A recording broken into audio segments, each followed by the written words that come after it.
Hola, bienvenidos a Advertere, un programa de la maestría en publicidad de la Universidad Jorge Tadeo Lozano, un espacio donde pensamos, analizamos y hablamos de publicidad.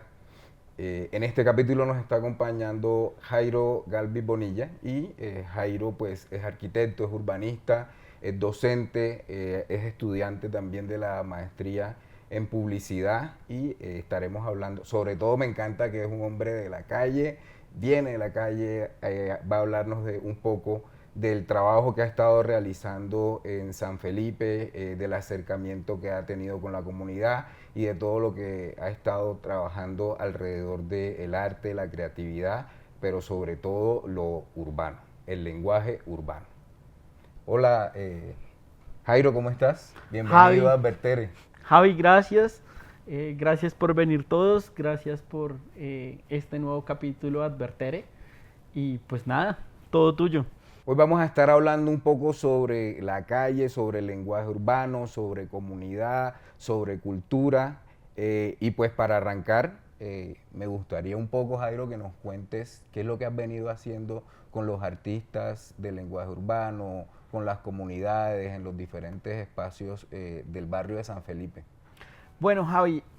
San Felipe, pues ya para muchos es común que se ha convertido en uno de los distritos creativos de la ciudad, una iniciativa que permite reactivar territorios urbanos a partir de actividades culturales, artísticas y comerciales que le dan una nueva vida a estos territorios, donde los artistas y los gestores culturales pues son quienes le dan el alma a estos territorios. Los artistas pues no solo establecen sus estudios en estos espacios, casas adaptadas donde hay estudios artísticos y desde donde se produce arte, se produce teatro, pintura, escultura, pero también la intervención que hacen ellos en la calle. La apropiación de los barrios que ellos tienen, en este caso el de San Felipe, lleva a que haya grandes intervenciones en graffiti, en muralismo, incluso escultura de una escala bastante grande, intervenciones en el espacio público que van dejando una marca en el barrio. A partir de estas marcas y de la trazabilidad de lo que los artistas han hecho, pues viene la primera pregunta y es, ¿cómo hacemos para que este barrio sea más conocido? ¿Quién reconoce este barrio y por qué va a ser reconocido este barrio? Y de ahí la idea de trabajar de la mano de gestores culturales, de artistas y de otros actores involucrados en el territorio, la creación de una marca que permita distinguir este territorio de otros espacios culturales y creativos en la ciudad. Todos estos son lenguajes de la calle, por la calle, para la calle. O sea, aquí no podemos vincular dentro de estas dinámicas de comunicación ese ejercicio de inteligencia artificial. O sea, aquí, como lo dice nuestro programa Advertere, eso de ir más allá del automatismo artificial, ¿dónde queda aquí el automatismo artificial? No podríamos hablar de que se genera una conexión a partir de, por ejemplo, inteligencia artificial con estas comunidades. Dentro de los espacios que tú has venido trabajando, ¿cuáles son como estos elementos que generan esa interacción y ese reconocimiento tanto de los locales, de los artistas que pertenecen a este barrio y cómo podríamos proyectar, o sea, cuáles son esos elementos de comunicación con los cuales podríamos generar unos diferenciales hacia la comunidad, hacia el exterior, para que identifiquen el barrio con todos estos elementos que tú nos comentas? Bueno, pues como lo dices tú, la inteligencia artificial pues no es tan inteligente realmente. Eh, no hace murales, no hace graffiti, no, pues podrá generar imágenes, podrá generar eh, escenarios virtuales que permiten tener alguna aproximación a las cosas, pero no representa la vida de día a día, de la calle, de lo que se piensa, de lo que se siente, que es a la hora de la verdad lo que construye estos territorios, ¿no? La comunicación de estos territorios incluso tiene lenguajes que son públicos y lenguajes que yo consideraría privados. El hablar con calcas, el poner ciertos signos, ciertas señales y ciertas palabras en ciertos lugares del territorio marca fronteras invisibles, marca de quiénes son las calles, quiénes sí pueden intervenirlas, quiénes no, y sin tener que hablar de fenómenos de violencia urbana o de pandillas, podemos hablar incluso de equipos o crews de arte que marcan los límites de quién puede intervenir qué. Esta calle es para tal equipo artístico, esta calle es de tales y tales galerías, y ellos mismos van marcando el territorio y van desarrollando un lenguaje propio que les permite comunicarse entre ellos, les permite saber qué actividades suceden en el territorio, pero también les permite determinar qué áreas del territorio desean que sean conocidas por las personas externas a este. Esto pues totalmente fuera de la idea de las comunicaciones de lenguajes artificiales. No conozco la primera inteligencia artificial en este boom que existe ahora que haga tags o que haga cualquier firma de graffiti o genere pues de una vez los murales para ser instaladas. Entonces pues acá tenemos una distancia bastante grande entre lo que es este mundo de la inteligencia artificial y lo que es el mundo de la calle y del día a día del artista y de pues lo que diría yo, la construcción del territorio basado en las acciones artísticas y culturales. El algoritmo de la inteligencia artificial viene alimentado por data. Esto es data constante. ¿Qué pasa si desarrollamos un algoritmo conceptual que sea cuantitativo? ¿Con qué podríamos alimentar haciendo el supuesto, con qué podríamos alimentar un algoritmo conceptual cuantitativo? Pues compleja la pregunta, muy cualitativo, compleja. Perdón, cualitativo. Sí, compleja la pregunta de todas maneras porque para construir, bien sea quanti o quali, hay que poder hacer la recolección de data. Y generalmente pues está esta barrera grande de quién en la calle quiere colaborar en esto, ¿no? Y en la calle hay dos lenguajes, está el lenguaje como comercial o como amable que habla con todo el mundo y está el lenguaje entre grupos, este que yo describí ahora, en el que se marcan cosas de manera invisible o lo que llamamos territorialmente como las fronteras invisibles, y son justamente lenguajes que son muy privados, que son propios de unos grupos muy pequeños que tienen una influencia muy importante en los territorios. Y la pregunta es, ¿cómo conseguimos información quali para poder llegar a construir una base de datos que pueda ser a posteriori entrenada, pues sirva para entrenar, pero también para entender ese algoritmo? Entonces, pues nos pondríamos en una situación un poco compleja y es, tendríamos que crear nuevos vínculos o nuevas formas de diálogo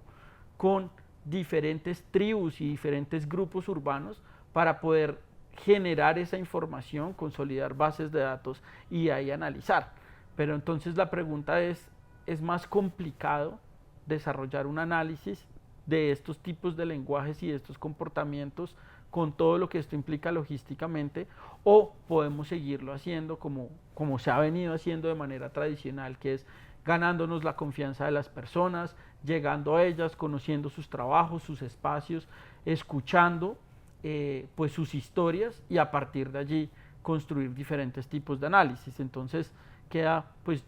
a mi parecer las dos preguntas abiertas. ¿Vale o no vale la pena hacer esto con inteligencia artificial desde un principio, o es la inteligencia artificial una ayuda simplemente para poder procesar todo ese material que de manera análoga y a partir como de estos ejercicios de etnografía y de observación urbana se consigue? Sí, porque fíjate que finalmente, me auno a esa apuesta que haces tú, finalmente hagamos el ejercicio del algoritmo, lo alimentamos, pero el gran detalle que tiene la máquina es que esa máquina no siente, no tiene emociones, no tiene experiencias, no tiene vivencias, y mucho de lo que conecta a la calle es precisamente esa actualización de la información, esa actualización de códigos dependiendo de la experiencia. O sea, que la máquina me diga la quemó, por ejemplo, pues ella literalmente me dice la quemó, pero no es lo mismo que significa un la quemó en la calle cuando un grafitero o un artista urbano le comenta al otro y le dice, uy, socio, la quemó. O sea, la expresión, la sola expresión y la actualización que tiene dentro del mismo circuito es completamente diferente y la máquina nunca va a comprender de qué se trata esa actualización. Cambiando, pero quedándonos dentro de la dinámica del ejercicio digital, ¿sí? En el ejercicio digital tenemos graffiti, mural, en el ejercicio de la calle, graffiti, mural, ¿cierto? Y siempre nos dicen, no, pero es que eso no es graffiti, eso es mural. Entiendo graffiti tipográfico, entiendo graffiti rayadas, entiendo graffiti tags, ¿cierto? Y como muralismo un elemento que es mucho, bueno, toda la parte de la clandestinidad está ahí vinculada también al graffiti al lenguaje urbano, y entiendo que el mural es un desarrollo mucho más elaborado, que tiene unos ejes conceptuales, unos ejes temáticos, en algunas oportunidades es político, pero últimamente estoy viendo en las calles de Bogotá este graffiti que está asociado al ejercicio comercial. Es muy interesante y a mí me gustaría preguntarte qué está pasando, uno, con los grafiteros, si nos estamos vendiendo o si es una evolución o si sencillamente hay una inclusión, porque estoy, como te menciono, visualizando mucho product placement dentro de los murales que se están realizando en Bogotá, y adicional a eso, que es donde hago el clic con la parte digital, una vinculación dentro de la dinámica de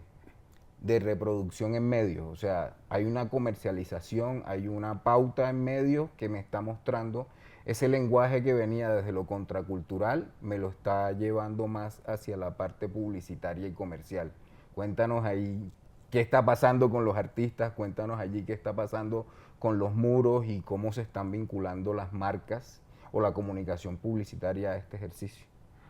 Bueno, pues hay que partir de decir que este es uno de varios lenguajes urbanos, ¿no?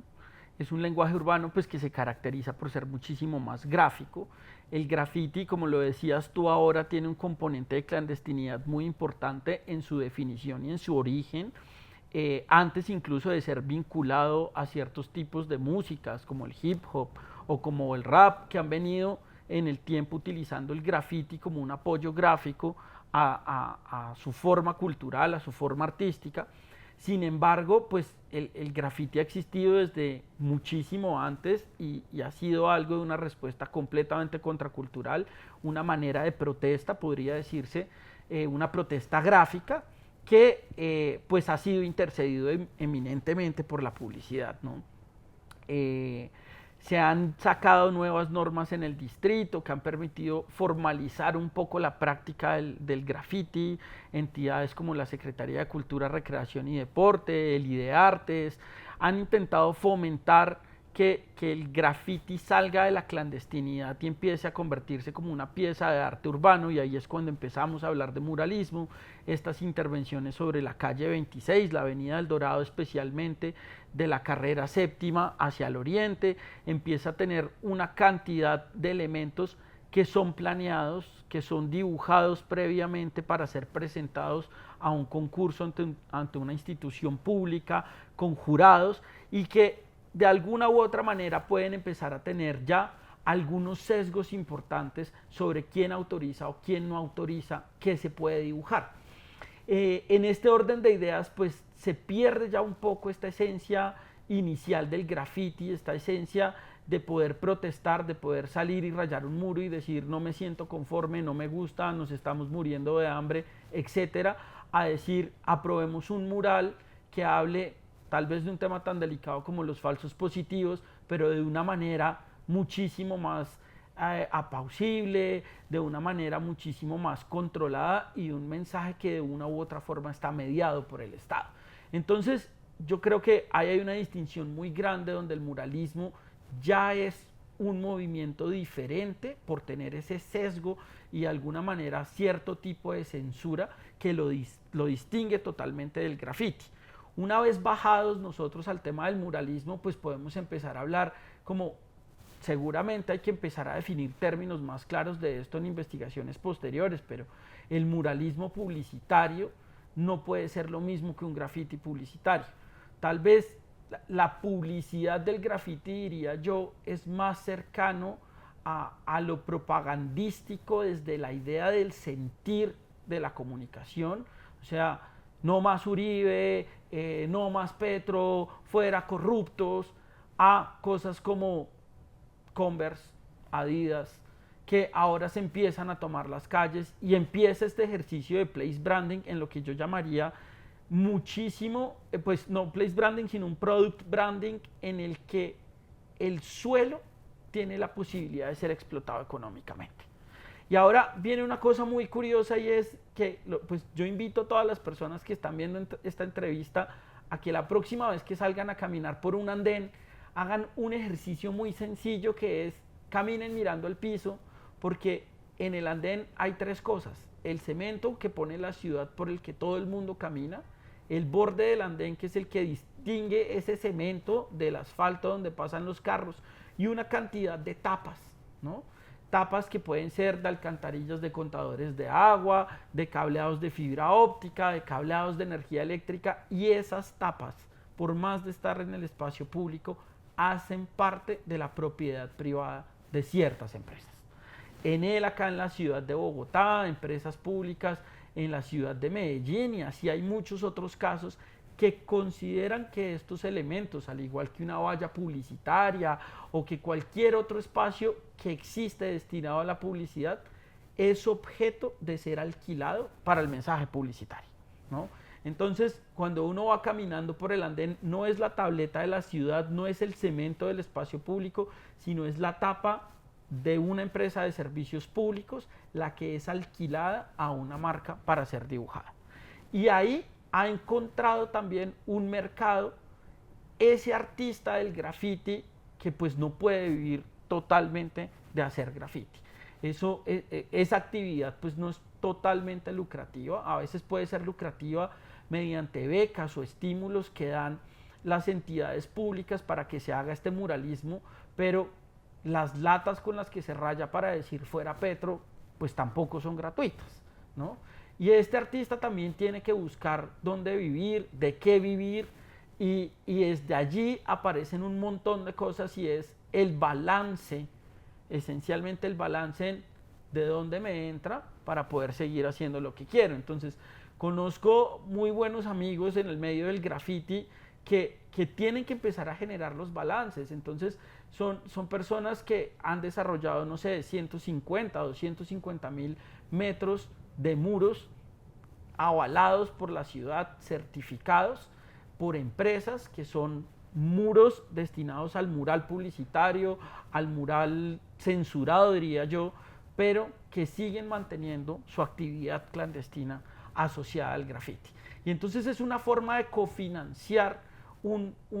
movimiento, pero también un espíritu de protesta que siempre ha existido en estas personas. Y pues bueno, en todo esto pues es muy importante resaltar que este tema de que el artista del graffiti tenga también una opción de crecimiento económico pues no es solo importante para el desarrollo de su vida pues en la realidad, hay que pagar servicios, arriendo, todas estas cosas, pero también es interesante ver el papel de cómo el artista del graffiti, al recibir recursos a cambio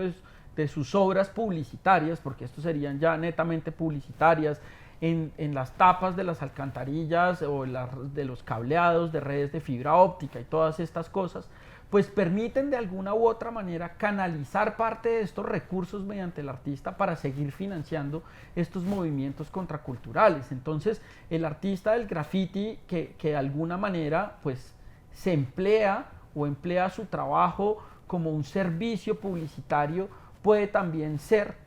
esta persona que tiene la capacidad de autofinanciar y de seguir poniendo mensajes contraculturales, denunciando cosas pues muchísimo más parecidas a la protesta social, al arte en la calle, que es lo que pues en últimas es el valor original o esta fuerza original que define el graffiti. Esto es pensamiento crítico, esto es análisis, esto es lenguaje urbano, esto es calle, esto es cultura. Todos estos temas se abordan dentro de la maestría en publicidad de la Universidad Jorge Tadeo Lozano. Esta maestría se puede estudiar en 4 semestres. Tienes la posibilidad de estudiar desde cualquier parte del país porque trabaja bajo clases asistidas por tecnología y tiene unos espacios en donde tú vas a asistir de manera concreta, presencial a la universidad y podrás pues compartir y departir con el resto de tus compañeros, con tus docentes de manera presencial. Entonces, maestría en publicidad, estudia maestría en publicidad en donde vas a encontrar estos temas. Hablando de maestría en publicidad, Jairo, ¿qué te ha aportado estos estudios que has estado desarrollando en maestría? ¿Cómo te aporta en el ámbito laboral? Pues bueno, no, de muchas maneras. O sea, yo creo que la maestría en publicidad ha sido más que una maestría o que un estudio universitario, una declaración clara de poder hacer las cosas de manera diferente. No es tradicional para una persona como yo, que soy arquitecto y soy urbanista, empezar a hablar de temas publicitarios y empezarlos a vincular a temas de consultoría, a temas de creación cultural y artística. Y yo creo que desde ahí la maestría es una gran oportunidad para reflexionar en cómo la comunicación publicitaria, el ejercicio publicitario, pues tiene que ver con todo lo que hacemos, ¿no? Yo invitaría muy personalmente a todas las personas que no sean publicistas a arriesgarse a hacer una maestría en publicidad, porque es una forma de abrir la mente a otras formas de comunicación, a otras maneras de mirar las cosas que hacemos día a día, y nos va a permitir observar la ciudad, la vida, de una manera completamente diferente, aportando de una forma muy integral a nuestros perfiles profesionales. Materia favorita en la maestría en publicidad que has cursado. Ey, materia favorita de la maestría de publicidad. Te puse en embrollos ahí. Bueno, pues mi materia favorita en la maestría de publicidad, pregunta nada fácil de responder. Yo creo que quise todas mis materias de alguna manera, pero especialmente iniciando la maestría, pues nos ponen a pensar mucho y nos ponen a reflexionar muchísimo sobre la importancia de la publicidad en el mercadeo y cómo la publicidad es un instrumento que de alguna u otra manera está dirigido a vender. Sin embargo, a pesar de que se nos dice esto, me parece a mí que también es un espacio bastante importante para poder hacer una crítica de esta mirada de la publicidad. La publicidad tiene dimensiones artísticas, tiene dimensiones urbanas e incluso, en mi caso, tiene dimensiones arquitectónicas muy importantes. El punto en el que la publicidad, el branding y la arquitectura de interiores se encuentran ha sido para mí no solo un experimento muy importante a lo largo de la maestría, sino parte de mi ejercicio profesional, el poder trabajar con comunidades, el sentir y el expresar de las comunidades, poderlo reflejar mediante herramientas propias de la publicidad, pues es una manera también de hacer muchísimo más integral perfiles profesionales como el mío. Y en este sentido, pues sí me gustaría muchísimo poder tener este espacio para invitar a todas esas personas que no son publicistas a hacer una maestría en publicidad, o al menos a arriesgarse a estudiar algo que no sea la misma línea de conocimiento en la que han venido trabajando siempre. Estamos en Advertere, un espacio en donde pensamos, analizamos y hablamos de publicidad, un espacio que va más allá del automatismo artificial. Automatismo artificial, regresamos nuevamente, y aquí la pregunta, Jairo, es ¿cómo ve el futuro de la publicidad y la creatividad a la luz de las nuevas herramientas de inteligencia artificial? ¿Cómo está ahí la creatividad y la publicidad dentro de esta nueva dinámica de machine learning, de deep learning, de stable diffusion, inteligencia generativa? Y ahora viene una inteligencia, estamos ya dentro de una nueva etapa, que es esta inteligencia que es como más profunda, más específica. Sí,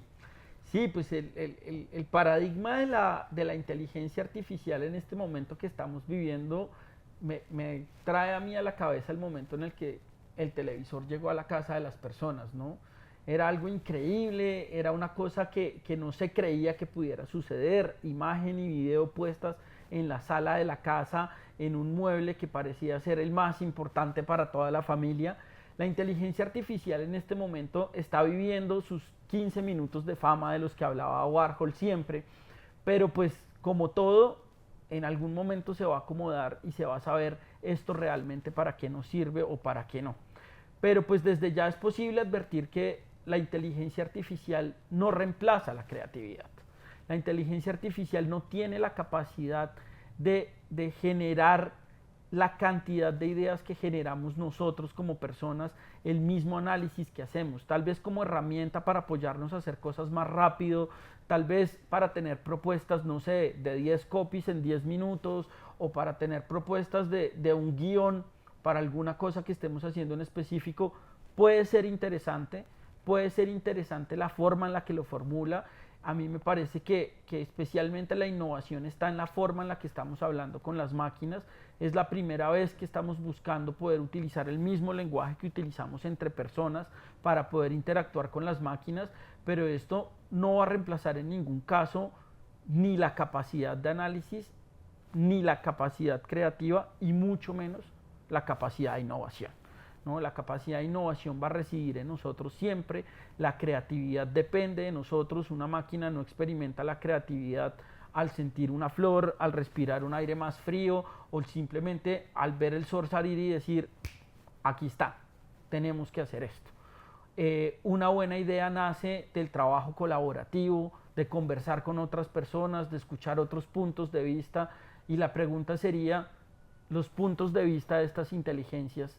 ¿a quién corresponden? ¿A qué bases de datos corresponden? ¿A qué marcas y a qué dueños de marcas corresponden? No es lo mismo utilizar un chat GPT como usar un Google Bard o como usar un Stable Diffusion, porque todos tienen un sesgo. Y así como lo hablábamos ahora con ese paso del graffiti al muralismo, cuando el Estado es quien interviene para decir qué merece ser dibujado en la ciudad y qué no merece ser dibujado en la ciudad, pues las inteligencias artificiales nos están transmitiendo ideas y pensamientos de grupos específicos, de personas específicas, y pues eso nunca va a poder reemplazar lo que puede hacer una conversación entre 3 o 4 personas, o así como lo estamos haciendo nosotros en este momento, porque de allí es donde el ejercicio creativo y el pensamiento disruptivo e innovador es realmente donde se gesta, donde nace. Es increíble que mientras la corporación trata de sistematizar a partir de cuantificación, a partir de data, a partir de frecuencia, por un lado, o sea, la humanidad, el individuo, el consumidor va completamente por otro lugar, y ese lugar es la comunicación orgánica, y todo lo que está generando impacto está alrededor de la comunicación orgánica. Entonces ahí hay como una separación entre la corporación, entre lo deseado y lo real, lo humano, que está generando muchas más conexiones. Jairo, el agradecimiento por recibirnos en este espacio en Casa Collage, un espacio cultural, un espacio artístico, un espacio creativo. El agradecimiento al equipo también de producción, a José Alejandro Polanco, a Vladimir Sánchez Riaño, a Carlos Alberto Santa Cruz, Jackson Saldarriaga y Jairo, una despedida. Claro que sí, me tomas por sorpresa, pero bueno, nada, a todos los que están viendo esta entrevista, muchísimas gracias por ponernos atención en estas discusiones que son tan importantes para seguir pensando la ciudad. Por último, pues darle las gracias a todas las personas que han estado aquí, a mis profes, que me encanta volverlos a ver ahora en esta Casa Collage, este emprendimiento creativo donde tendremos espacios de galería, estudios para artistas y espacios colaborativos justamente para promover la creatividad, la disrupción y la innovación. Así que todos bienvenidos, nos pueden seguir en Instagram en @casa.collage, y pues que esta sea una casa para todos. Muchas gracias a todos por estar aquí.